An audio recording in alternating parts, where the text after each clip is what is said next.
I've spent 40 years watching people sign papers they'll regret for the rest of their lives. Not dramatic papers, not gun-to-the-head moments, just quiet settlements, clean exits, mutual agreements to move on. The kind where everyone shakes hands and says it's better this way. Those are the ones that destroy you. A quiet settlement sounds reasonable. It sounds mature. It sounds like you're being the bigger person, and that's exactly why it works. Because by the time you realize what you agreed to, the ink is dry and the other side is gone. I don't mean celebrity divorces or corporate whistleblowers. I mean the receptionist who signed an NDA to get 3-month severance. The husband who agreed to verbal custody terms because his wife's lawyer said they'd formalize it later. The small business owner who settled a contract dispute in a conference room on a Friday afternoon because he had a flight to catch. They all thought the hard part was over. It hadn't started. A quiet settlement isn't about fairness, it's about speed. Someone wants you gone, or silent, or compliant, and they're willing to pay just enough to make you think you won. You didn't. You just agreed to stop fighting before you knew what you were fighting for. The signature happens fast. The consequences unfold slow. I've seen settlements with no arbitration clause, no forum selection, no survivability language, nothing that stops the other party from filing again in a different jurisdiction the moment it's convenient. I've seen people waive claims they didn't know they had. I've seen them release parties who weren't even named.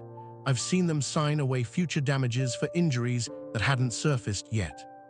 And when they come back, 6 months later, 12 months later, 3 years later, I tell them the same thing. You already settled. You can't unsettle. They always ask the same question. Can we argue duress? Can we claim misrepresentation? What if I didn't understand what I was signing? I tell them what understanding means in court. It means you had the document in front of you. It means you had time to read it, even if you didn't. It means you could have asked for a lawyer, even if no one suggested it. It means the other side is not responsible for your decision to trust them. That's what a quiet settlement relies on: trust, fatigue, the belief that this nightmare is almost over and you just need to get through it. So you sign. And you don't ask what happens if they breach. You don't ask what forum you're in if they do. You don't ask if the severability clause means parts of this agreement can vanish while the rest holds you down.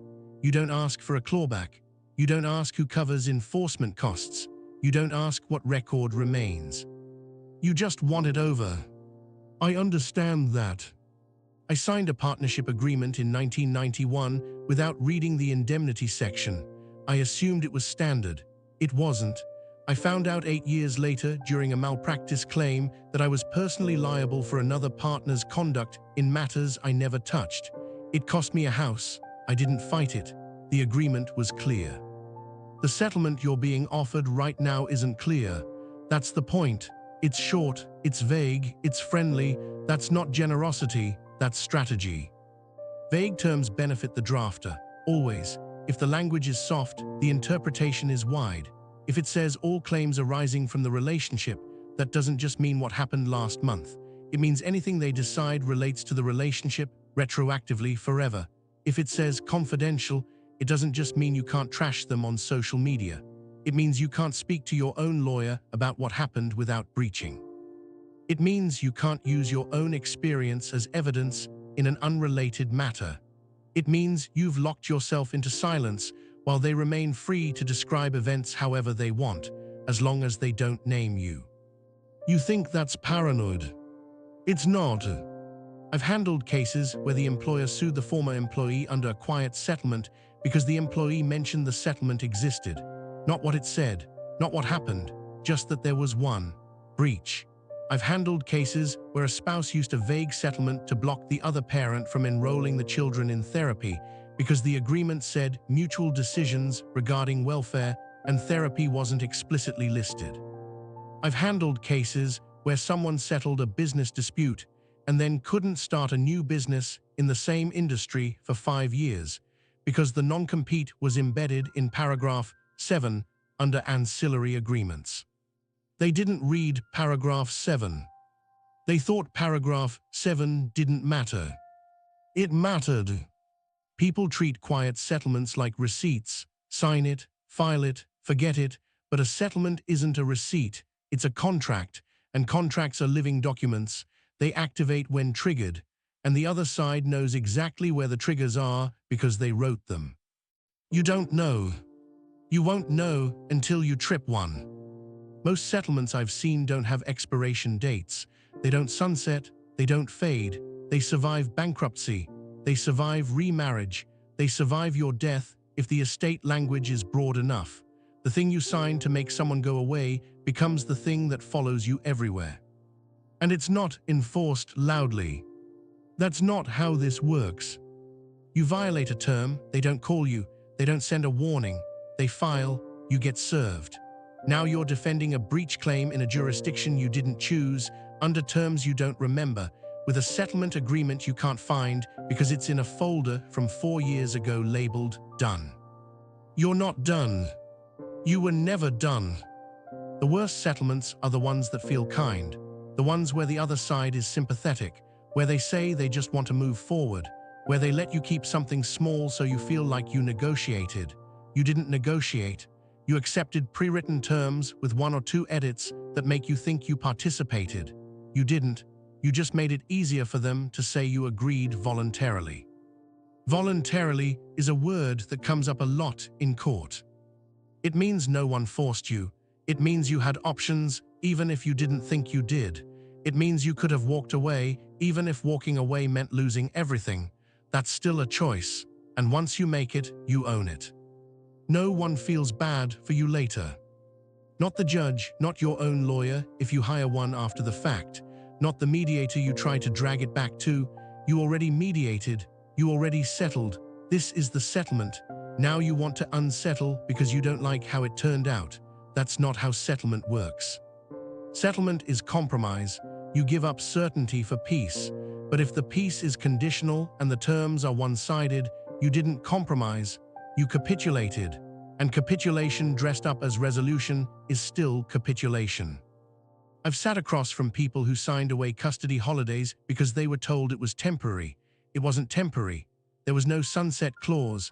I've sat across from people who agreed to pay a sum within 90 days, but never confirmed what happens if they pay on day 91. Interest, penalties, immediate enforcement, all enforceable because the agreement said so and they signed. I've sat across from people who settled employment claims and then couldn't apply for unemployment because the settlement classified them as voluntary resignation. They didn't resign, but the paper says they did. The paper wins. You think you'll remember what was said in the room. You won't. Memories fade, witnesses disappear, emails get deleted. The only thing that survives is the document, and if the document doesn't match your memory is irrelevant. Parole evidence rule. Look it up. It means the written agreement is the whole agreement. Everything said before signing is inadmissible. Every promise, every assurance, every nod, gone. If it's not in the contract, it's not real. And you're sitting there 3 years later, insisting someone told you it was just a formality. I'm sure they did. It's not in the contract. The contract is 4 pages. It has 8 sections. It references 2 exhibits. One of those exhibits is a release. The release is broader than the settlement. You didn't notice. You signed it anyway. Now you've released claims you forgot you had against parties you've never met, under terms that apply retroactively to the start of the relationship. You thought you were settling one issue. You settled everything. That's the design. A quiet settlement is quiet because no one explains it. If they explained it, you'd hesitate. If you hesitated, you'd ask questions. If you asked questions, they'd have to answer, and the answers would make you walk. So they don't explain, they summarize, they simplify, they make it sound like nothing. Standard terms, boilerplate, everyone signs this. Boilerplate is where you lose. No one reads it, everyone assumes it's neutral. It's not. Boilerplate is drafted by the side with leverage, and leverage doesn't write neutral terms, It writes enforceable ones.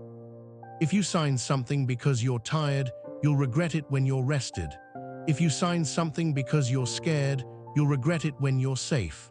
If you sign something because you trust the other side, you'll regret it when that trust is gone. And it will be gone. The settlement you're being offered isn't peace. It's a delayed detonation, and the timer starts the moment you sign.